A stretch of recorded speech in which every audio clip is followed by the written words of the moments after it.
안녕하세요. 저는 러시아 상트페테르부르크에서 온 모델 안나 페트로바입니다. 리들리 스콧 감독의 글래디에이터에서 주인공 막시무스가 콜로세움에서 펼치는 웅장한 격투 장면에 매료되어 영화 팬이 된 저는 이번 글래디에이터의 VIP 시사회 참석을 위해 한국을 찾게 되었답니다. 세계 최고의 영화 시장인 미국도 영화 문화의 본고장인 유럽도 아닌 한국에서 왜 최초로 개봉하는 걸까요? 87세의 노장 감독이 한국을 선택한 이유가 정말 궁금해지더군요. 그러다 시사회장에서 우연히 만난 한 할아버지의 이야기를 듣게 되면서 이 모든 것이 단순한 우연이 아닌 깊은 인연이었다는 것을 알게 되었어요. 이 이야기를 하기에 앞서 먼저 시사회장에 들어서자마자 제 눈을 사로잡은 것부터 이야기해야 할 것 같아요. 그건 다름 아닌 다샤 타란이었죠. TC 캔들러가 선정한 세계에서 두 번째로 아름다운 얼굴이라는 수식어가 결코 과장이 아니었더라고요. 저도 러시아 사람이지만 어떻게 저렇게 예쁠 수가 있나 보고 있으면서도 마음이 홀리는 기분이 들었답니다. 그렇게 다샤의 아름다움에 넋을 잃고 있던 찰나 옆자리에서 들려온 부드러운 목소리에 정신이 번쩍 들었어요. 시야를 돌리니 시사회장 한켠에서 조용히 앉아 계시던 한 할아버지와 눈이 마주쳤습니다. 흰 셔츠에 진회색 정장을 단정하게 차려입으신 모습이 어딘가 범상치 않아 보이셨죠. 그분이 앉아 계신 자리에는 VIP 게스트 김학수 재현 수석기술자라고 적힌 명패가 놓여 있었어요. 처음엔 왜 이런 할리우드 블록버스터 영화 시사회에 조선소 기술자가 로 초대되었는지 의아했답니다. 할아버지 옆자리가 비어 있어서 허락을 구하고 앉았는데 제가 러시아에서 왔다는 이야기를 꺼내자 할아버지의 표정이 갑자기 밝아지셨어요. 주름진 눈가가 반달처럼 휘어지면서 젊은 시절의 추억을 회상하시는 듯한 빛이 스치더군요. 그러더니 살짝 저를 향해 몸을 기울이시며 비밀스러운 이야기라도 하듯 말씀을 시작하셨답니다. 할아버지는 저한테 아가씨 혹시 리들리 스콧 감독의 아버지가 어떤 일을 하셨는지 아세요? 라고 살짝 미소를 지으며 물으셨어요. 마치 오래된 보물상자를 열어 보이시려는 듯한 설렘이 느껴졌죠. 저는 고개를 갸웃거리며 모른다고 하려는데 할아버지께서는 제 대답을 기다리지도 않고 그분은 글래스고 조선소의 대주주였고 자신이 젊었을 때 그분을 직접 뵌 적이 있다고 말했습니다. 할아버지의 목소리에는 자부심과 그리움이 섞여 있었답니다. 그렇게 할아버지의 눈빛이 더욱 깊어지셨어요. 마치 60년도 더 된 그때의 기억이 바로 어제 일처럼 선명해 보이셨달까요? 저는 그 순간 이분이 단순한 시사회 참석자가 아니라는 것을 직감했어요. 뭔가 특별한 이야기가 시작될 것 같은 예감이 들었답니다. 호기심에 더 자세한 이야기를 여쭤보았더니 할아버지의 주름진 눈가에 갑자기 빛이 스치더니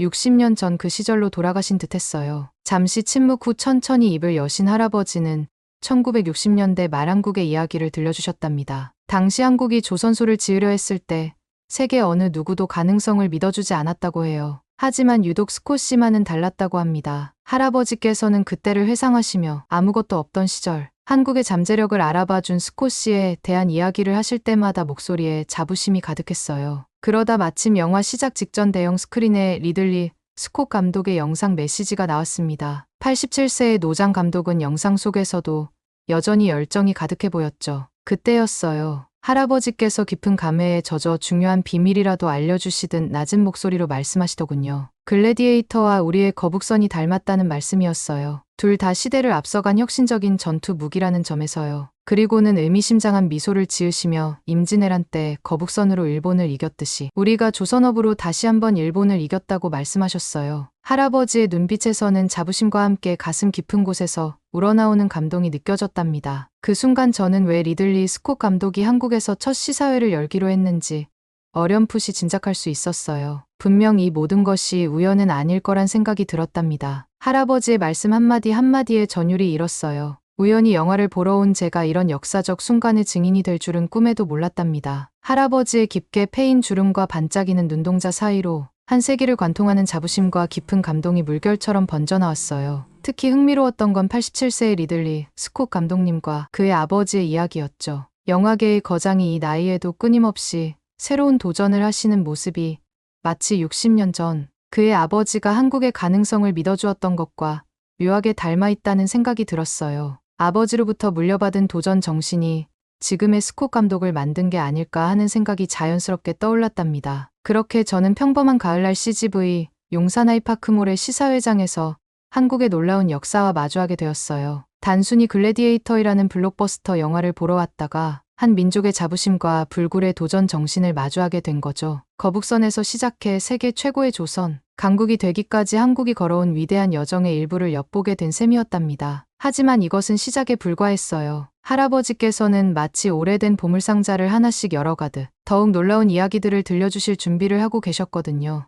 그분의 다음 이야기는 제 인생의 방향을 완전히 바꿔놓을 만큼 강렬했답니다. 그건 마치 운명처럼 느껴졌어요. 한국과 러시아, 그리고 영국을 잇는 놀라운 이야기의 시작이었죠. 시사회 시작까지 아직 시간이 남아있었기에 할아버지께서는 프랭시스 스콧에 대한 더 자세한 이야기를 들려주셨답니다. 제가 호기심 어린 눈빛으로 귀를 기울이자 할아버지의 목소리에는 더욱 힘이 들어갔어요. 할아버지께서 1960년대 글래스고 조선소가 전 세계 조선업계를 주름잡던 영국 조선업의 심장부였다고 말씀하시는데 저는 깜짝 놀랄 수밖에 없었죠. 지금은 한국이 세계 최고의 조선 강국이라고 알고 있었는데 그때는 영국이 최고였다는 사실이 새삼 신기했거든요. 그래서 저는 할아버지께 영국의 조선업이 어떻게 그렇게 강했는지 여쭤보았답니다. 그러자 할아버지께서는 눈을 반짝이시며 프랭시스 스콧 이야기를 본격적으로 시작하셨어요. 스콧은 단순한 대주주가 아닌 업계의 혁신가로 불렸다고 해요. 당시 보수적이었던 영국 조선업계에서 늘 새로운 시도를 하던 파격적인 인물이었다니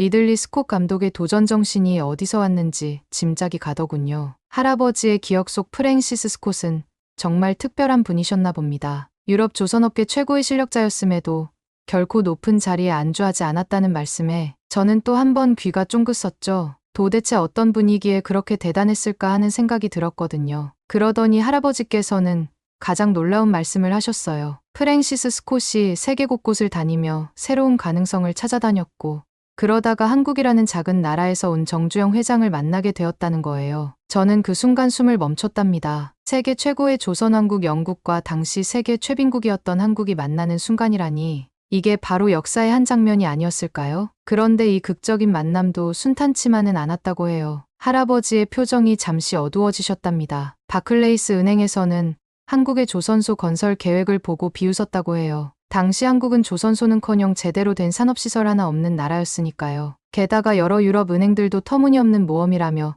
등을 돌렸다고 합니다. 저는 할아버지의 말씀을 들으며 가슴이 답답해지는 걸 느꼈어요. 그런데 그 순간 정주영 회장이 마지막 희망을 걸고 프랭시스 스콧을 직접 찾아갔다는 거예요. 할아버지께서는 그날의 장면을 마치 어제 일처럼 생생하게 기억하고 계셨어요. 심지어 그날의 날씨까지 기억하시더군요. 흐린 글래스고의 하늘 아래 정주영 회장이 주머니에서 꺼낸 것은 다름 아닌 500원권 지폐였답니다. 저는 그 순간을 상상하며 가슴이 뛰었어요. 지폐 한 장에 담긴 한 나라의 자존심과 미래가 걸려 있었다고 생각하니까요. 정주영 회장이 지폐 속 거북선을 가리키며 이야기를 시작하자 프랭시스 스콧의 표정이 미묘하게 달라지기 시작했다고 해요. 400여 년 전 세계 최초로 철갑선을 만들어낸 나라의 저력을 설명하는 정주영 회장의 눈빛에서 무언가를 발견했다는 거죠. 할아버지는 그 순간을 회상하시며 말씀하셨어요. 한 사람의 열정이 역사를 바꾸는 순간을 목격했다고요. 저는 그 말씀을 들으며 전율이 일었답니다. 그리고 바로 그 순간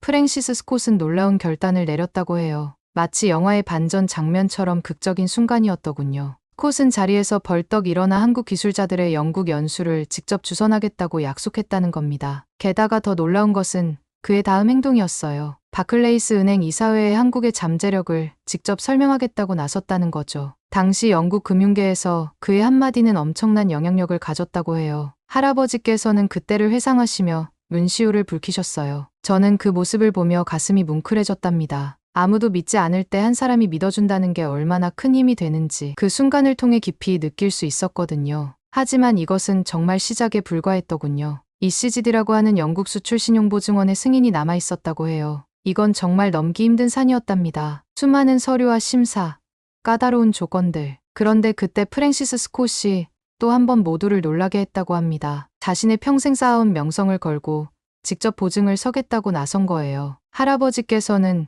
그때 프랭시스 스콧의 모습이 마치 기사도 정신을 가진 영국 신사 그 자체였다고 회상하셨어요. 저는 그 말씀을 들으며 문득 지금 우리가 보려는 영화 글래디에이터가 떠올랐답니다. 자신의 모든 것을 걸고 옳다고 믿는 것을 위해 싸우는 모습이 영화 속 주인공과 꼭 닮아 있다는 생각이 들었거든요. 할아버지는 잠시 깊은 생각에 잠기셨다가 당시 영국 금융계의 반응을 들려주셨어요. 조선소도 없는 나라에 배를 맡기겠다는 건 미친 짓이라고들 했다는 겁니다. 하지만 스콧은 달랐다고 해요. 그는 한국 기술자들의 불타는 눈빛과 정주영 회장의 강인한 의지에서 무언가를 보았다는 거죠. 할아버지께서는 그 순간을 회상하시며 목소리가 떨리셨어요. 그리고 이제 그 믿음이 옳았다는 것을 세계 최고의 조선 강국이 된 대한민국이 증명하고 있다고 하셨죠. 저는 할아버지의 이야기를 들으며 눈시울이 뜨거워지는 걸 느꼈답니다. 한 사람의 선견지명이 한 나라의 운명을 바꿀 수 있다는 게 정말 놀라웠거든요. 그러다 문득 리들리 스콧 감독님 생각이 났어요. 87세의 나이에도 끊임없이 새로운 도전을 하시는 모습이 이제야 이해가 되더군요. 프랭시스 스콧이 보여준 선구자적인 안목과 결단력은 분명 아들에게도 유전이 된 게 틀림없어요. 불가능해 보이는 일에 도전하고 남들이 보지 못하는 가능성을 발견하는 능력 말이에요. 어쩌면 그래서 리들리 스콧 감독님이 이번 영화의 첫 시사회를 한국에서 하기로 결정하신 게 아닐까 하는 생각이 들었답니다. 그러다 문득 더 놀라운 사실을 깨달았어요. 프랭시스 스콧은 당시 영국 조선업이 쇠퇴하는 걸 직접 목격하고 있었다고 해요. 한때 세계를 호령하던 영국의 조선소들이 하나둘씩 문을 닫고 있던 시기였거든요. 그런 상황에서 그가 보인 선택은 정말 놀라웠답니다. 자신의 나라 산업이 저물어가는 것을 지켜보면서도 오히려 새로운 나라의 성장을 돕겠다고 나선 거예요. 저는 그의 결단력과 통찰력에 다시 한번 감동을 느꼈죠. 이렇게 숱한 우여곡절 끝에 차관이 승인되었고 그것이 바로 현대중공업의 시작이 되었다고 해요. 지금은 세계 최고의 조선소가 된 현대중공업이 사실은 한 영국 신사의 믿음에서 시작되었다는 게 정말 운명처럼 느껴졌답니다. 할아버지께서는 이야기를 마무리하시며 의미심장한 말씀을 하셨어요. 세상에는 불가능을 보는 사람과 가능성을 보는 사람, 이렇게 두 부류가 있다고요. 프랭시스 스콧은 단연 후자였으며 그의 아들 리들리도 그 정신을 이어받았다는 거죠. 할아버지의 눈빛이 더욱 깊어졌어요. 그 순간 저는 모든 퍼즐이 맞춰지는 걸 느꼈답니다. 리들리 스콧이 왜 하필 한국에서 첫 시사회를 열기로 했는지, 왜 87세의 나이에도 이 영화를 만들었는지 모든 것이 이해가 되더군요. 그리고 이제 할아버지께서는 씁쓸한 미소를 지으시며 더 놀라운 이야기가 남았다는 듯 입을 여셨어요. 저는 어느새 할아버지의 다음 이야기에 완전히 빠져들고 있었답니다. 잠시 생각에 잠기신 할아버지의 주름진 얼굴에 깊은 감회가 서려 있었어요. 천천히 고개를 드시더니 이제는 당신의 개인적인 이야기를 들려주시겠다고 하셨답니다. 1970년의 추운 겨울날 30살의 젊은 기술자였던 할아버지는 영국행 비행기에 몸을 실었대요. 그때 할아버지의 손에는 낡은 가방 하나뿐이었다고 해요. 하지만 그 가방 속에는 한국의 미래가 담겨 있었다고 하시더군요. 영국 글래스고로 향하는 비행기 안에서 할아버지는 밤새 잠을 이루지 못하셨대요. 설렘 반 두려움 반이었답니다. 한국의 조선산업을 이끌어갈 기술을 배워오겠다는 책임감과 낯선 땅에서 성공할 수 있을까 하는 불안감이 교차했다고 하시네요. 하지만 영국에 도착하자마자 맞닥뜨린 현실은 상상 이상으로 냉혹했답니다. 영국 기술자들은 한국인들을 아예 무시하기 일쑤였고 심지어 조선소에서 가장 구석진 곳에 있는 좁은 사무실을 배정해주며 아시아에서 온 관광객들이라고 비웃었다고 해요. 그 이야기를 들으니 제 가슴이 먹먹해지더군요. 지금의 자랑스러운 대한민국이 있기까지 이런 상처와 굴욕을 견뎌내신 분들이 계셨다는 걸 생각하니 눈시울이 뜨거워졌답니다. 그런데 흥미로운 건 할아버지와 동료들의 대응 방식이었어요. 할아버지께서는 그들의 무시하는 태도가 오히려 더 큰 동기부여가 되었다고 하시더군요. 영국 기술자들이 출근하기 전인 새벽 5시부터 조선소에 나와 도면을 그렸고 그들이 퇴근한 후에도 밤늦게까지 불을 밝히고 연구했다고 해요. 악천후로 영국 기술자들이 결근하는 날에도 한국 기술자들은 눈보라를 뚫고 출근했다는 말씀을 들으니 가슴이 뭉클해지더군요. 그렇게 한 달, 두 달이 지나자 놀라운 변화가 일어났답니다. 처음엔 한국인들을 무시하던 영국 기술자들이 하나둘씩 관심을 보이기 시작했어요. 심지어 일부는 자신들의 퇴근 시간을 미뤄가며 한국 기술자들과 함께 도면을 검토하기도 했다고 합니다. 할아버지께서는 그때 처음으로 진정한 인정을 받았다는 걸 느끼셨대요. 그리고 바로 그때 리바노스와의 극적인 계약 과정이 시작되었답니다. 정주영 회장이 울산 미포만의 백사장 사진을 들고 전 세계를 돌아다녔다는 건 이미 유명한 일화잖아요. 그런데 사실 그 사진 뒤에는 할아버지를 비롯한 기술자들이 밤새워 그린 도면이 있었다고 해요. 영국 기술자들의 조언을 받아가며 수십 번의 수정 끝에 완성된 도면이었답니다. 할아버지께서는 그 도면을 보여주시며 지금도 자부심이 느껴지는 미소를 지으셨어요. 하지만 도면만으로는 부족했죠. 배를 사겠다는 사람을 찾는 일이 더 어려웠다고 해요. 리바노스라는 그리스 선주를 처음 만났을 때의 이야기는 정말 드라마틱했답니다. 아무것도 없는 백사장 사진과 도면을 보고 이바노스가 처음에는 코웃음을 쳤대요. 조선소도 없는 나라에서 배를 만들어준다고 하며 자리를 박차고 일어날 뻔했다고 합니다. 그때 정주영 회장이 던진 제안이 모든 것을 바꿔놓았다고 해요. 배에 하자가 있으면 전액 환불하고 약속한 기한을 못 지키면 위약금을 물겠다는 파격적인 제안이었죠. 게다가 가격은 시장가보다 센트나 낮게 책정했답니다. 할아버지는 그때 정주영 회장의 눈빛이 너무나 자신감에 차 있었다고 회상하시더군요. 그만큼 한국 기술자들의 실력을 믿었다는 뜻이었겠죠. 그런데 여기서 운명의 반전이 기다리고 있었답니다. 이바노스가 주문한 두 척의 배 중 한 척의 인수를 미루는 바람에 예상치 못한 일이 벌어졌어요. 할아버지의 목소리가 흥분되어 높아지셨죠. 정주영 회장이 전무후무한 결단을 내렸다는 거예요. 이바노스가 안 가져가는 배와 다른 선주들이 포기한 배까지 합쳐 세 척으로 직접 해운회사를 차리겠다고 선언한 겁니다. 이렇게 해서 탄생한 것이 바로 현대상선이었어요. 할아버지께서는 그때 정주영 회장의 결단력이 지금도 잊히지 않는다고 하셨죠. 위기를 기회로 바꾸는 놀라운 순간을 직접 목격하신 거였답니다. 저는 그 이야기를 들으며 가슴이 뜨거워졌어요. 불가능해 보이는 상황에서도 길을 찾아내는 한국인의 저력이 느껴졌거든요. 그런데 이 과정에서 특히 인상적이었던 건 일본 조선업계의 반응이었답니다. 할아버지의 표정이 묘하게 바뀌시더니 그때의 이야기를 들려주셨어요. 처음에 일본은 한국이 무슨 배를 만들어며 코웃음을 쳤다고 해요. 당시 일본은 세계 1위의 조선대국이었고 한국은 변변한 기계 하나 만들지 못하는 나라였으니까요. 그들은 한국의 조선소 건설 계획을 그저 가난한 나라의 허황된 꿈이라고 여겼대요. 할아버지께서는 그때 일본 신문에서 한국의 조선산업을 비웃는 기사를 보며 이를 악물었다고 하시더군요. 하지만 상황이 달라지기 시작했답니다. 울산 미포만에 거대한 조선소가 하나둘 모습을 갖추기 시작하자 일본 조선업계의 태도가 급격히 바뀌었다고 해요. 처음엔 무시하던 것이 경계로 바뀌었고 나중엔 공공연한 견제로 이어졌다고 합니다. 특히 현대조선소가 첫 배를 성공적으로 인도했다는 소식이 전해졌을 때 일본 조선업계가 보인 당황스러운 반응을 할아버지께서는 잊을 수 없다고 하시더군요. 그 이야기를 듣는 순간 저는 문득 우리가 곧 보게 될 영화 글래디에이터의 한 장면이 떠올라 노예 출신의 검투사 막시무스가 로마 제국의 황제와 맞서 싸우는 장면 말이에요. 그와 똑같이 가난하고 기술도 없던 나라의 청년들이 세계 최고의 조선업계에 도전장을 내민 거였죠. 그리고 그들은 결국 해냈답니다. 마치 영화의 한 장면처럼 극적으로 불가능을 가능으로 바꾸어냈더군요. 할아버지께서는 잠시 말씀을 멈추시고 먼 과거를 회상하시듯 깊은 숨을 내쉬셨어요. 그리고는 더욱 의미심장한 목소리로 말씀을 이어가셨답니다. 일본이 그랬던 것처럼 영국도 처음에는 한국을 무시했다고 해요.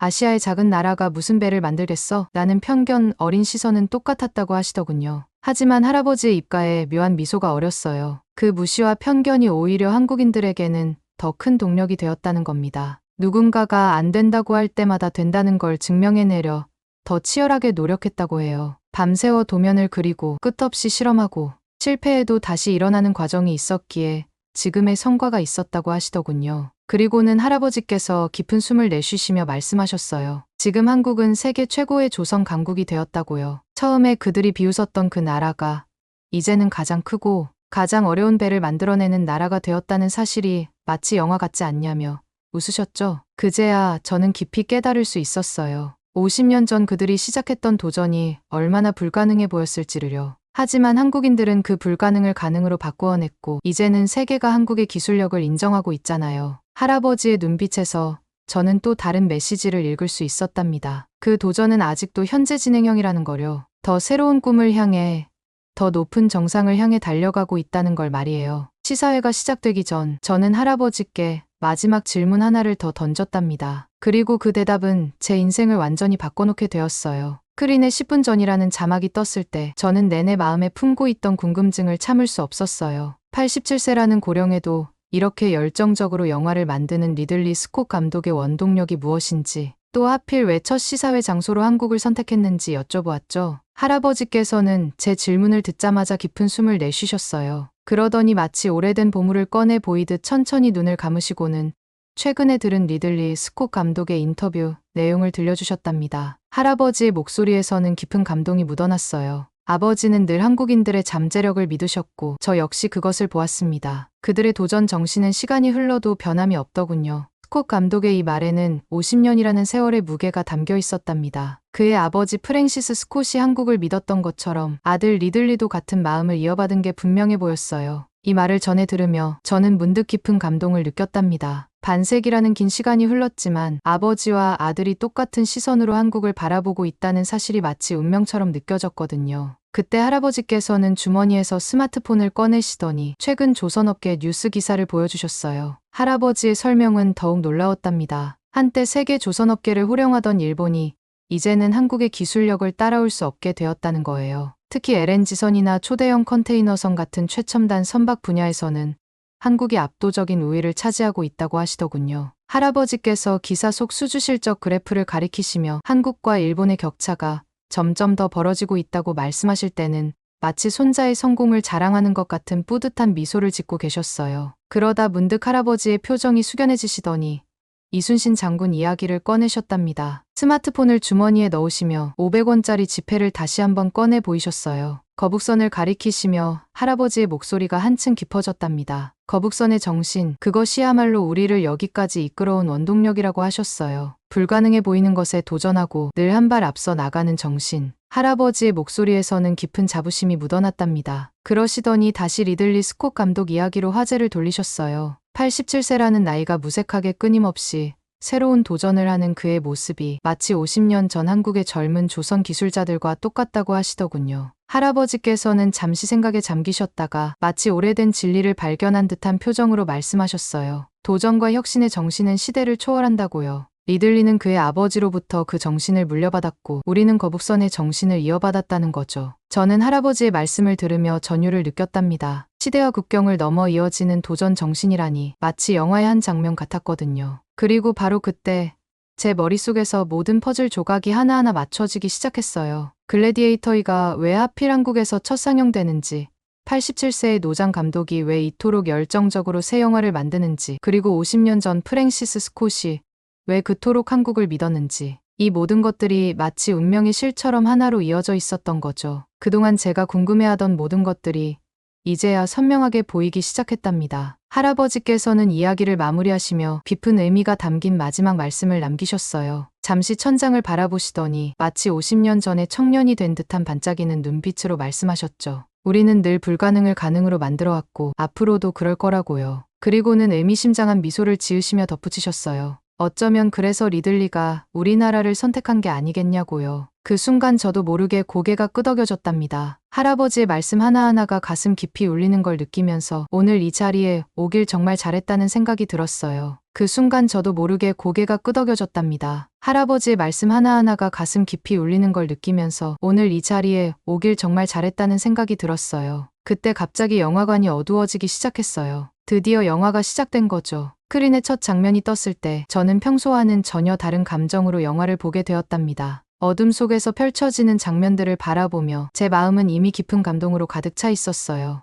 오늘 이 자리에서 들은 이야기들이 단순한 역사적 사실을 넘어 제 인생의 큰 전환점이 될 것 같다는 예감이 강하게 들었거든요. 영화를 보는 내내 저는 깊은 생각에 잠겼어요. 스크린에 비친 검투사의 모습이 마치 50년 전 한국의 젊은 기술자들처럼 보였거든요. 아무도 믿지 않는 상황에서 불가능에 도전하는 주인공의 모습은 할아버지께서 들려주신 현대중공업의 시작과 너무나도 닮아 있었답니다. 특히 영화 속에서 로마 원로원이 주인공을 무시하고 비웃는 장면을 볼 때마다 한국의 조선소 건설을 비웃었던 세계의 반응이 겹쳐 보이더군요. 검투사가 끝없는 훈련과 노력으로 승리를 쟁취해가는 과정은 마치 한국 기술자들이 밤낮 없이 도면을 그리며 세계 최고의 자리를 향해 달려갔던 여정과 같았어요. 영화의 클라이맥스에서 주인공이 혁신적인 전술로 승리를 거두는 장면은 제 마음을 더욱 뜨겁게 만들었답니다. 이순신 장군님의 거북선처럼 기존의 상식을 뛰어넘는 혁신으로 승리를 거둔 것이니까요. 그제야 저는 진정으로 이해할 수 있었어요. 리들리 스콧이 이 영화를 한국에서 첫 선보이기로 한 진짜 이유를요.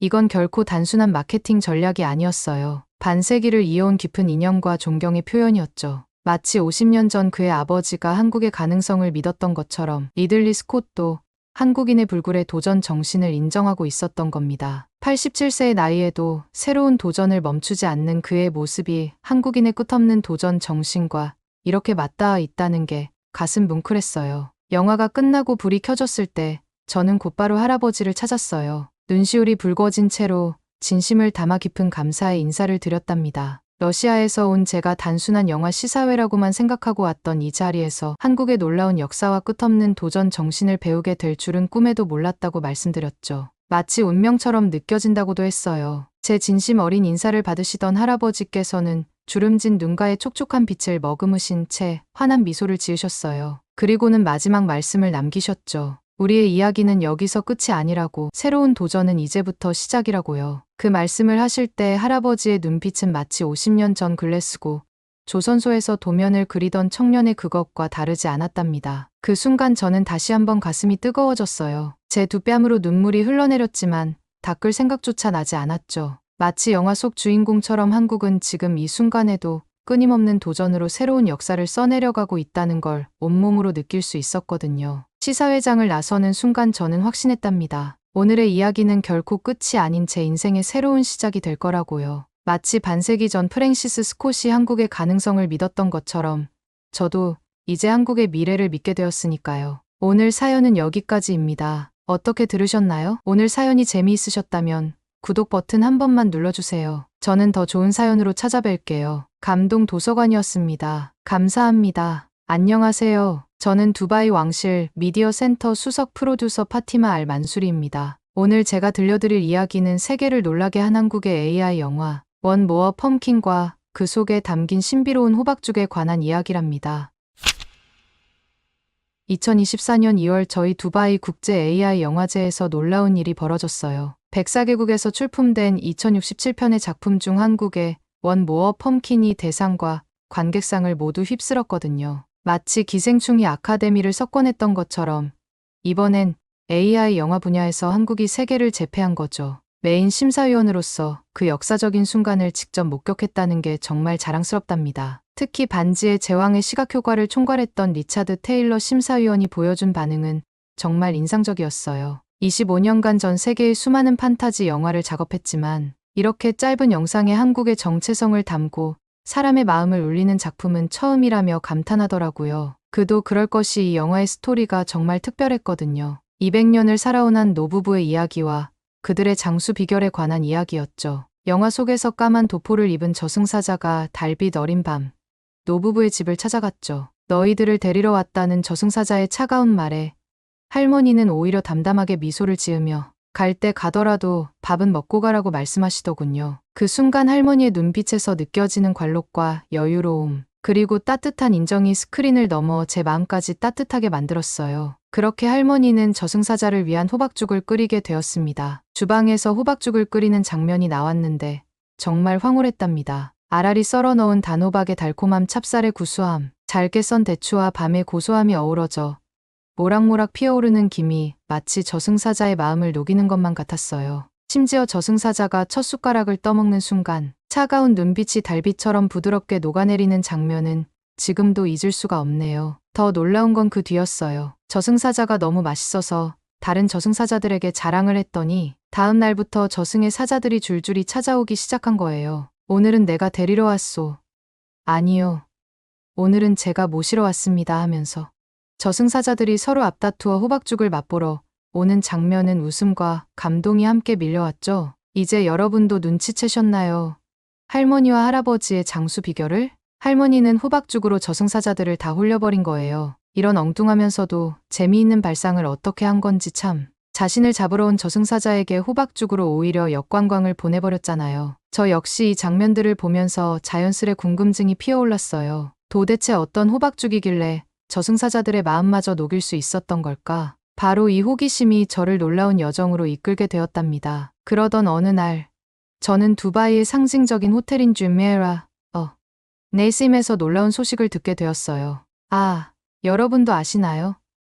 세계적인 축구선수 크리스티아누 호날두가 여자친구 조지나의 생일을 위해 버즈 알 아랍을 배경으로 이 호텔의 외벽에 특별한 프로젝션 매핑을 선보였던 그곳이에요. 전용기를 타고 두바이를 찾은 호날두가 이 호텔을 선택한 것만 봐도 이곳이 얼마나 특별한지 짐작하실 수 있겠죠? 세계 최고의 셀러브리티들이 찾는 이 호텔에서 한국인 셰프가 호박죽으로 센세이션을 일으키고 있다는 소식은 정말 믿기 힘들었어요. 아랍에미리트 왕족들과 세계적 부호들이 묵는 이곳에서 그것도 한국의 서민 음식인 호박죽이 화제라니 영화에 매료되어 있던 저로서는 즉시 그곳으로 달려갈 수밖에 없었답니다. 정성우 셰프와의 만남은 호텔 최상층 로열 스위트에서 이루어졌어요. 창밖으로 페르시아만의 푸른 물결과 버즈알, 아랍의 우아한 실루엣이 보이는 이곳에서 그는 자신만의 특별한 호박죽을 선보였답니다. 미슐랭 3스타 출신인 그가 한국의 전통 호박죽을 연구하기 위해 보낸 시간이 무려 3년이라고 해요. 시골 할머니들의 부엌에서 찾은 비법이 현대의 어떤 요리 기술보다 값져요.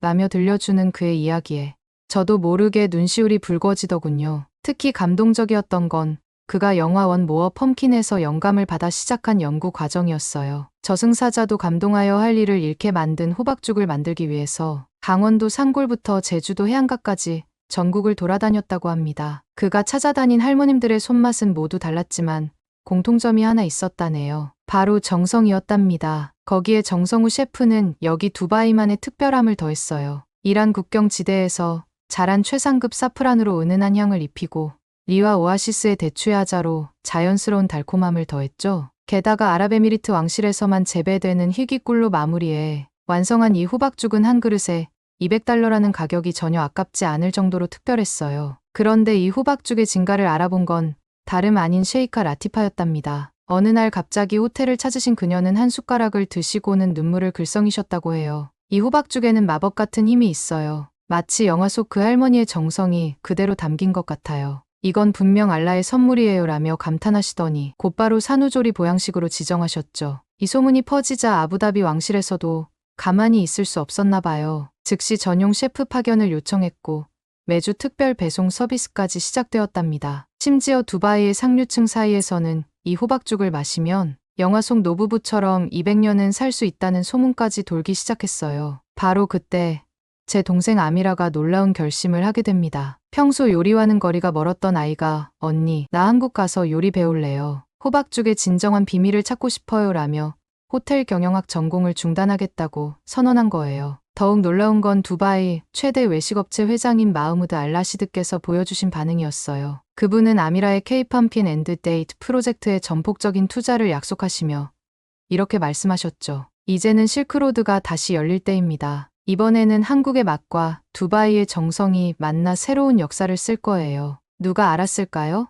한편의 AI, 영화와 한 그릇의 호박죽이 이렇게 두바이와 한국을 이어주는 특별한 다리가 될 줄은. 하지만 이것은 우리가 겪게 될 더 놀라운 이야기의 시작에 불과했답니다. 호박죽으로 시작된 이야기는 곧 더 깊은 비밀로 이어지게 되었는데 그 모든 것은 제가 우연히 할아버지의 서재에서 발견한 낡은 일기장으로부터 시작되었죠. 그날도 여느 때처럼 할아버지의 서재에서 원 모어 펌킨의 새로운 기획안을 구상하고 있었어요. 문득 책장 깊숙한 곳에서 빛바랜 가죽 표지의 일기장이 눈에 들어왔는데 그 순간 이상하리만치 손끝이 저릿저릿했답니다. 마치 운명처럼 이끌리듯 일기장을 펼쳤더니 그 안에서 놀라운 광경이 펼쳐졌어요. 페이지마다 한글과 아랍어가 마치 사막의 모래바람처럼 휘날리듯 뒤섞여 있었거든요. 할아버지께서 한국어를 배우면서 쓰신 일기였던 거죠. 1976년 8월 15일자 일기에는 이렇게 적혀 있었어요. 오늘은 한국의 광복절이라고 한다. 박 소장님이 들려주신 이야기를 듣고 있자니 그들의 조국애가 가슴 깊이 전해져 온다. 아랍도 언젠가 저렇게 되어야 할 텐데 특히 현대건설 박정호 소장님과의 우정을 담은 페이지들은 마치 소설처럼 흥미진진했어요. 사우디 주베일 항만공사 현장에서 처음 만난 날부터 함께 라마단을 보내고 한국의 김치를 나누어 먹던 순간들까지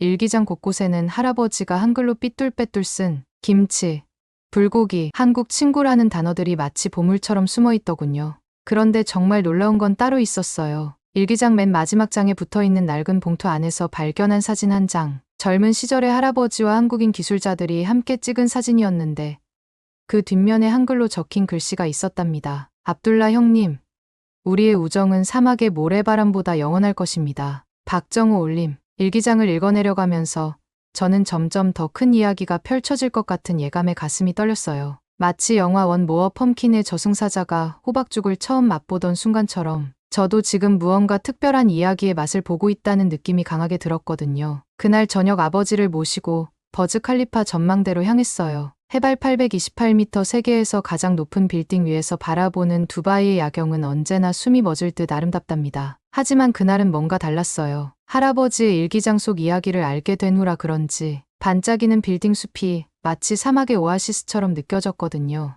아버지께서는 124층 전망대의 한쪽 구석에 자리를 잡으시더니 처음으로 그 시절 이야기를 꺼내셨답니다. 이 모든 것이 한국인들과 함께 시작되었다는 할아버지의 말씀을 전해주시면서 평소에는 볼 수 없었던 감정적인 모습을 보이셨죠. 아버지께서 들려주신 1970년대 이야기는 마치 한 편의 서사시 같았어요. 1975년 현대건설이 사우디아라비아 주베일 산업항 공사를 수주했을 때만 해도 아무도 한국을 몰랐다고 해요. 하지만 단 931일 만에 완공하면서 전 세계를 놀라게 했다는 이야기에 저는 숨을 죽이고 귀를 기울일 수밖에 없었답니다. 그 뒤를 이어 삼성물산이 알파이다 의료원을, 대우건설이 얀부 시멘트 플랜트를, 동아건설이 담맘 하수처리장을 지어 올렸다고 해요. 특히 현대건설의 정주영 회장님이 직접 사막을 달리며 공사 현장을 살피고 근로자들과 함께 모래바람을 맞으며 일했다는 이야기는 정말 감동적이었어요. 아버지의 눈시울이 붉어지며 들려주시는 이야기 속에는 50도가 넘는 폭염 속에서도 묵묵히 일하던 한국 기술자들의 모습이 생생했어요. 삼성물산의 기술자들은 바레인의 제다 해안도로 공사 때 바닷물에 잠긴 채 작업을 했다고 하더군요. 발에 상처가 나고 피부가 벗겨져도 중동건설은 우리의 생명줄이라며 하루도 쉬지 않았다는 말씀에 저도 모르게 눈물이 났답니다. 가난했던 그 시절, 조국을 위해 자신의 몸을 바친 그들의 애국심에 가슴이 먹먹해졌어요. 특히 감동적이었던 건 라마단 기간 중 있었던 일화였어요. 대우건설의 기술자들이 현지 근로자들과 연대감을 보여주기 위해 자발적으로 금식을 했다고 해요. 한낮의 뜨거운 태양 아래서도 물 한 모금 마시지 않고 저녁 이프타르 시간이 되어서야 현지 근로자들과 함께 금식을 끝내곤 했답니다. 때로는 한국에서 가져온 라면으로 현지 근로자들을 대접하며 정을 나누었다고 하시더군요. 타국의 문화를 존중하면서도 한국의 정을 나누는 그들의 모습에서 진정한 글로벌 리더십이 무엇인지 배웠답니다. 동아건설의 기술자들은 담맘 하수처리장 공사 중에 모래폭풍을 만났을 때도 현장을 지켰다고 해요. 시야가 1m도 안 보이는 상황에서도 안전줄을 매고 서로를 의지한 채 작업을 이어갔다는 이야기를 들으며 저는 그들의 불굴의 의지에 깊은 감동을 받았답니다. 한국인들의 이런 투혼과 집념이 있었기에 불가능해 보였던 공사를 완성할 수 있었다는 걸 새삼 깨달았어요. 이런 한국 건설사들의 헌신이 있었기에 지금의 두바이가 있다는 아버지의 말씀, 그리고 그들이 보여준 진심이 우리의 마음을 어떻게 움직였는지 저는 그제야 진정으로 이해할 수 있었어요. 세계 최고의 도시로 성장한 두바이의 화려한 마철로들은 사실 한국인들의 피와 땀으로 세워진 것이나 다름없다는 생각에 한국인의 위대함을 다시 한번 실감하게 되었답니다. 그래서였을까요? 저는 그 위대한 역사의 순간들을 직접 확인하고 싶어졌어요. 아버지의 이야기가 끝난 다음 날, 저는 곧바로 두바이 박물관으로 향했답니다. 박물관의 지하 수장고는 마치 타임캡슐 같았어요. 차가운 공기와 오래된 종이 냄새가 가득한 이곳에서 사라는 특별한 공간으로 저를 안내했답니다. 무거운 철제 문을 열자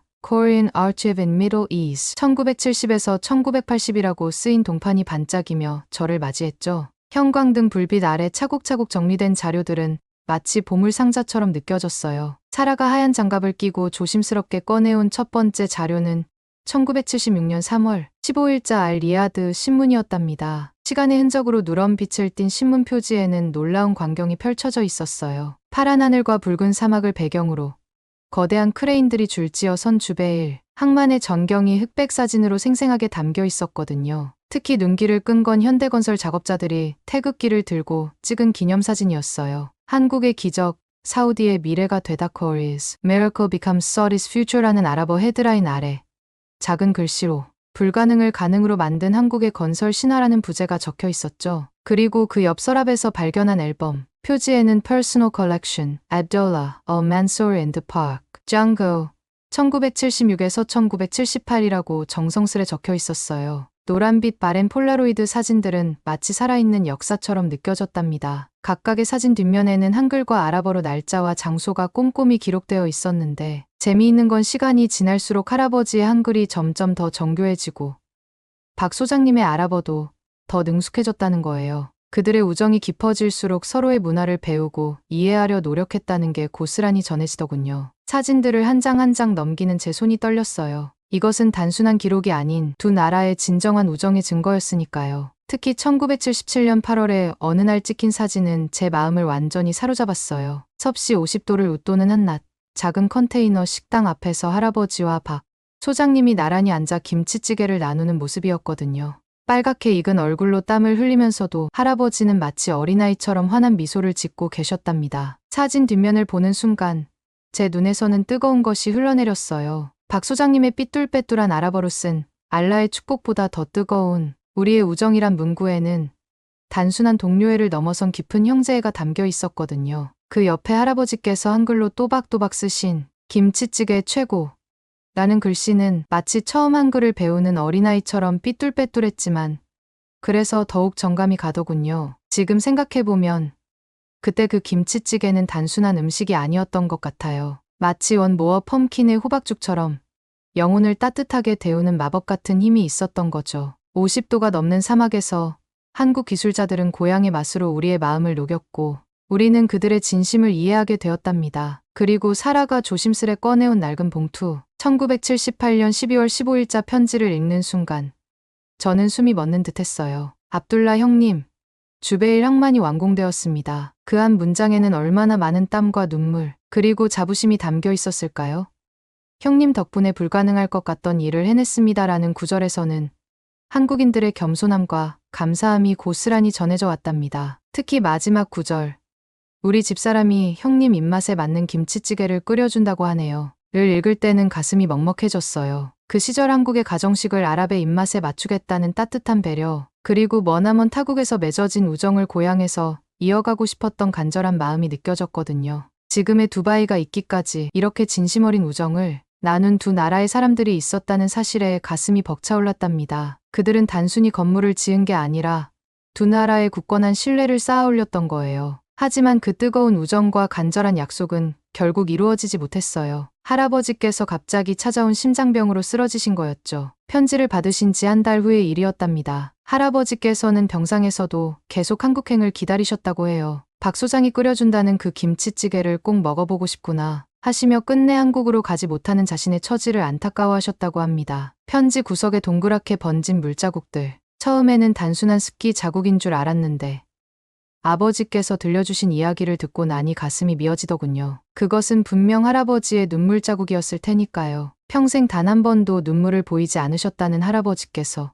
이 편지만큼은 몇 번이고 꺼내 보시며 눈물을 흘리셨다고 해요. 더욱 안타까운 건 박 소장님께서도 끝까지 할아버지를 기다리셨다는 거예요. 매년 추석이면 김치와 한국 과자를 보내오셨고 편지 한 통 한 통에는 늘 다음에는 꼭 이라는 말로 재회를 기약하셨답니다. 하지만 그 다음은 끝내 오지 않았어요. 할아버지께서 돌아가시기 전까지 두 분의 우정은 편지로만 이어질 수밖에 없었죠. 지금도 이 편지를 볼 때면 이루지 못한 약속 때문에 평생 마음 한켠에 응어리를 안고 사셨을 할아버지의 모습이 떠올라 눈시울이 붉어진답니다. 그래서인지 저는 이 두 분의 아름다웠던 우정을 제가 꼭 이어가고 싶어요. 비록 그때처럼 김치찌개를 함께 나눌 순 없지만 지금 우리가 만들어가는 새로운 인연으로 그분들의 우정을 기억하고 싶은 거죠. 그때였어요. 사라가 가장 오래된 금고 하나를 조심스레 열더니 그 안에서 푸른색 공책 한 권을 꺼내 보여주었답니다. 할아버지께서 박물관에 기증하신 마지막 유품이라고 했어요. 표지에는 나의 한국 친구들에게라는 제목이 한글과 아랍어로 적혀 있었죠. 떨리는 손으로 공책을 펼쳐보니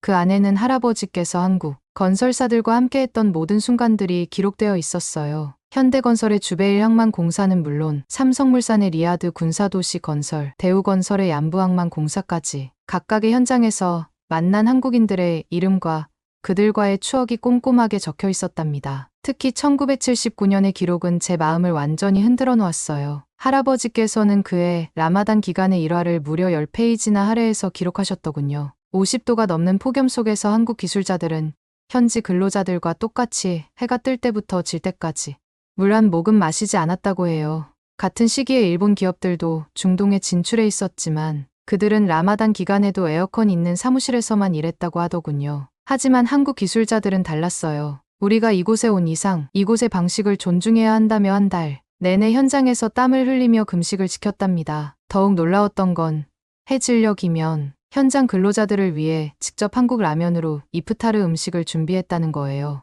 일본 기업들이 현지 케이터링 업체에 모든 것을 맡긴 것과는 달리 한국 기술자들은 직접 라면을 끓이며 근로자들과 진심 어린 정을 나누었다고 해요. 이런 따뜻한 마음이 있었기에 할아버지 세대는 일본이 아닌 한국을 진정한 파트너로 선택했다는 걸 이제야 이해할 수 있었답니다. 할아버지의 일기에는 이런 구절도 있었어요. 어제는 현대건설의 김 과장이 실신할 뻔했다. 하지만 그는 물을 마시기를 거부했다. 알라께서 우리와 함께 고생하는 그들의 진심을 알아주실 것이다. 같은 날 일본 티사의 현장은 일찍 철수했다는 소식을 들었다. 그 옆에는 할아버지께서 직접 그리신 김 과장님의 얼굴 스케치가 있었는데 지쳤지만 환히 웃고 있는 모습이 너무나 인상적이었어요. 마지막 페이지의 지도를 보며 저는 더욱 자부심을 느꼈답니다. 빨간 점으로 표시된 한국 건설사들의 프로젝트가 일본의 것보다 3배나 많았거든요. 리야드의 군사기지, 담맘의 항만, 메카의 도로,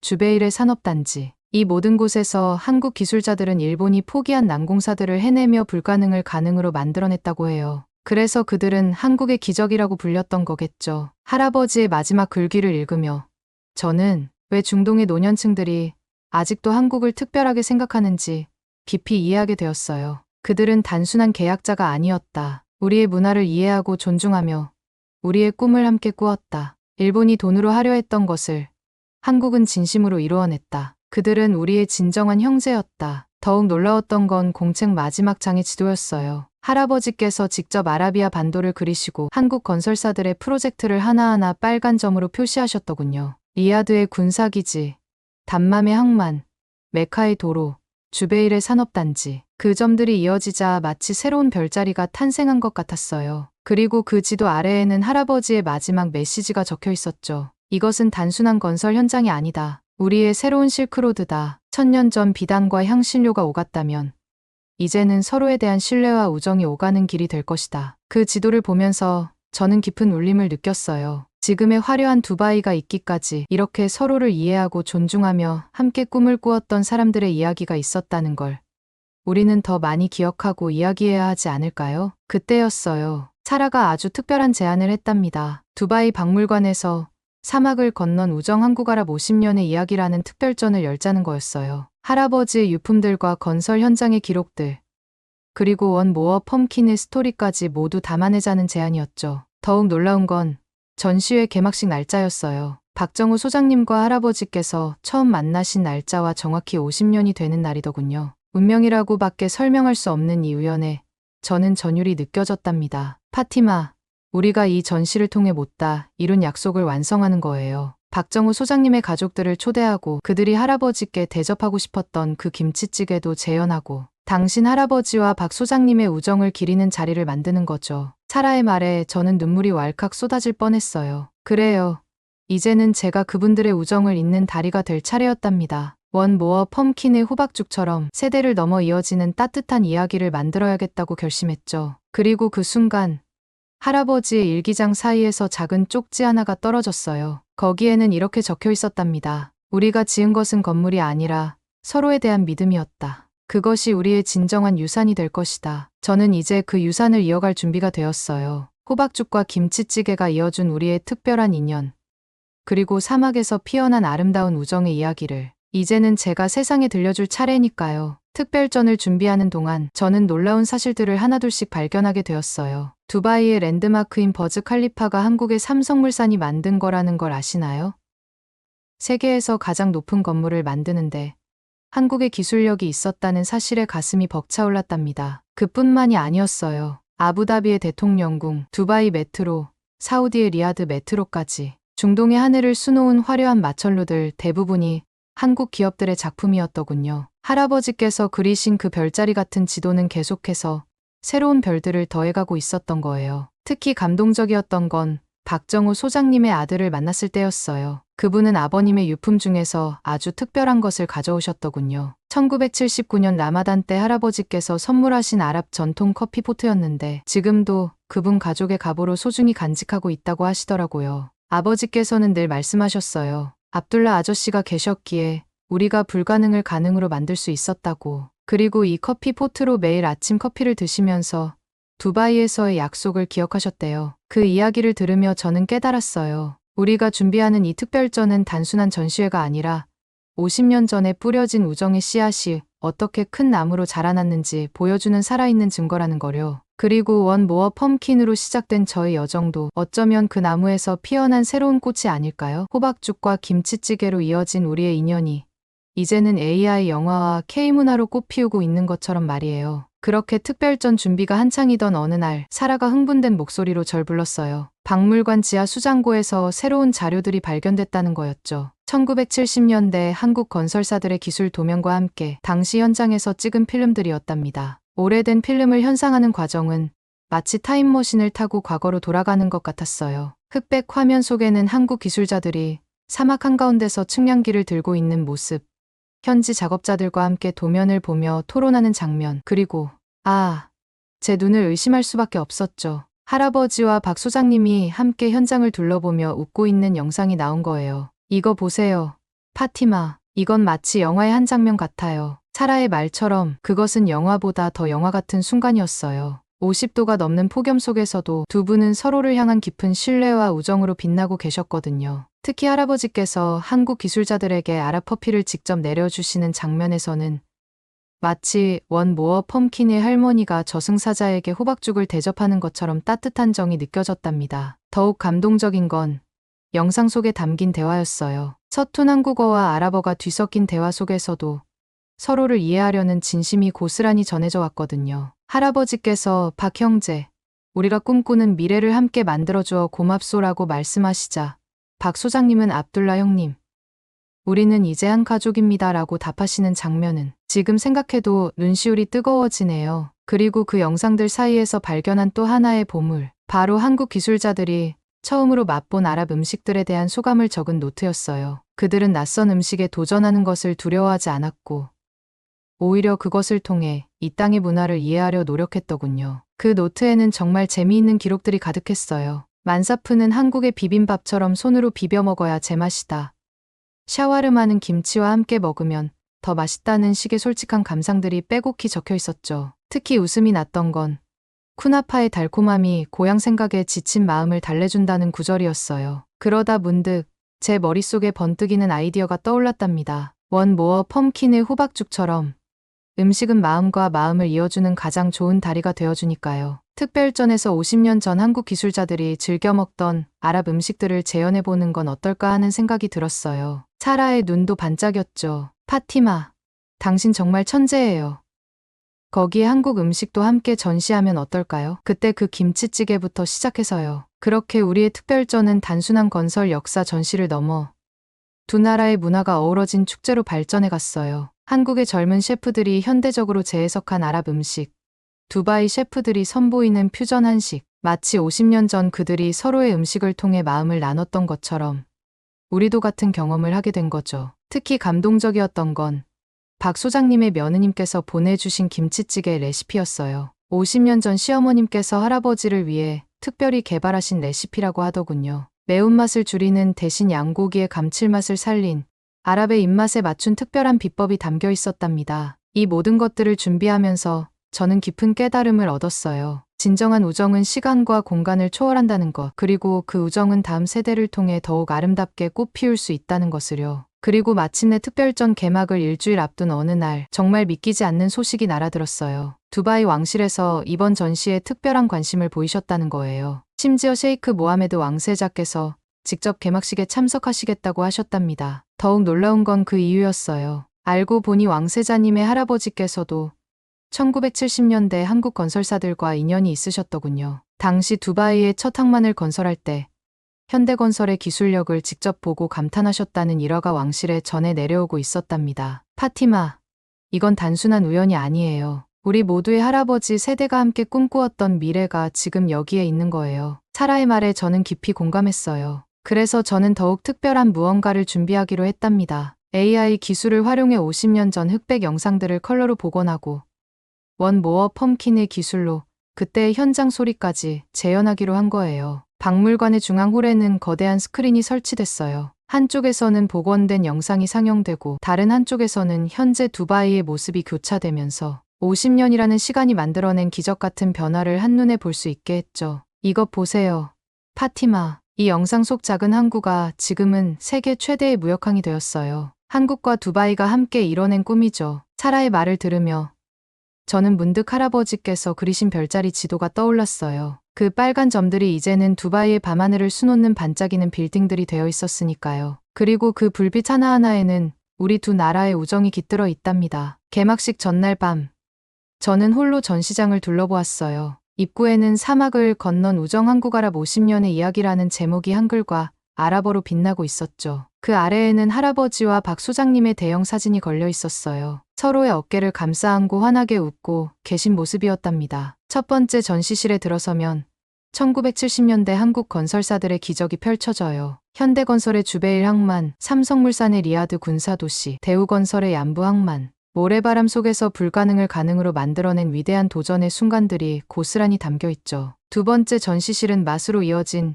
우정이라는 주제로 꾸몄어요. 한쪽에서는 정성우 셰프가 재현한 원모어 펌킨의 호박죽이, 다른 한쪽에서는 박 소장님 며느님의 특별 레시피로 만든 김치찌개가 전시됩니다. 그 사이에는 50년 전 한국 기술자들이 처음 맛본 아랍 음식들에 대한 생생한 기록들도 있고요. 세 번째 전시실이 제일 특별한데요. AI 기술로 복원한 영상들을 3D 홀로그램으로 구현했거든요. 마치 타임머신을 탄 것처럼 관람객들이 1970년대 건설 현장 한가운데로 들어가 볼 수 있게 만들었답니다. 할아버지와 박 소장님의 대화도 실제 목소리로 재현했고요. 마지막 전시실에는 미래관을 준비했어요. 두바이와 한국이 함께 만들어갈 새로운 50년을 상상해보는 공간이죠. 원 모어 펌킨처럼 AI로 만든 새로운 문화 콘텐츠들, K-펌킨, 엔드데이트 프로젝트의 비전, 우리의 우정이 만들어낼 새로운 기적들을 미리 만나볼 수 있답니다. 그리고 전시장 한가운데에는 특별한 공간이 있어요. 할아버지께서 그리신 별자리 지도를 바닥에 큰 규모로 재현해 놓았는데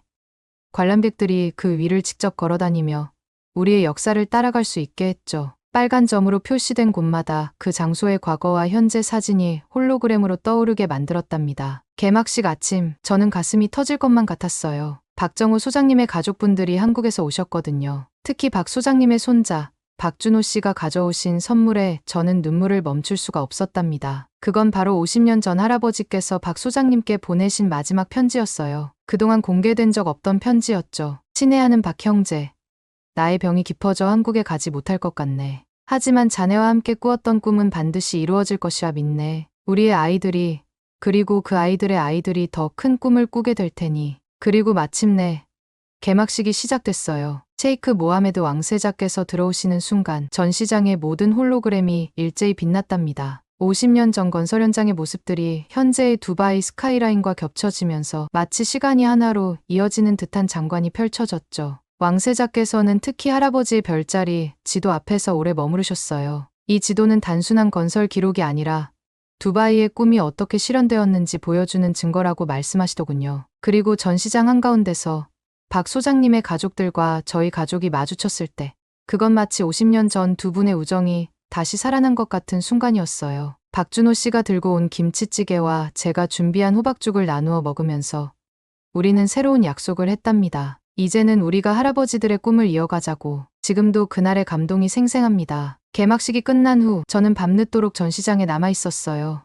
AI로 복원된 영상 속에서 웃고 계신 할아버지와 박 소장님을 바라보며 마치 두 분이 저희들의 재회를 축복해 주시는 것 같았거든요. 그리고 정말 놀라운 일이 일어났답니다. 원 모어 펌킨의 감독님께서 이 특별전을 보시고는 새로운 영화를 제안하셨어요. 사막을 건넌 별들이라는 제목의 AI 영화로 1970년대 한국 건설자들과 아랍 사람들의 우정을 그린 작품이죠. 할아버지와 박 소장님의 이야기가 주요 모티프가 된답니다. 더욱 가슴 벅찬 건 두바이 정부에서 한아랍 우정의 날을 제정하기로 했다는 소식이에요. 매년 할아버지와 박 소장님이 처음 만나신 그날을 양국의 우정을 기리는 특별한 날로 지정한다는 거죠. 저는 이제 새로운 꿈을 꾸고 있어요. 호박죽과 김치찌개로 시작된 이 특별한 인연이 AI 영화와 문화 교류로 이어져 더 큰 이야기를 만들어내길 바라면서요. 할아버지께서 남기신 말씀처럼 이제는 우리가 더 큰 꿈을 꾸어야 할 때니까요. 사막의 별들은 언제나 그 자리에서 빛나고 있습니다. 할아버지께서 그리신 별자리처럼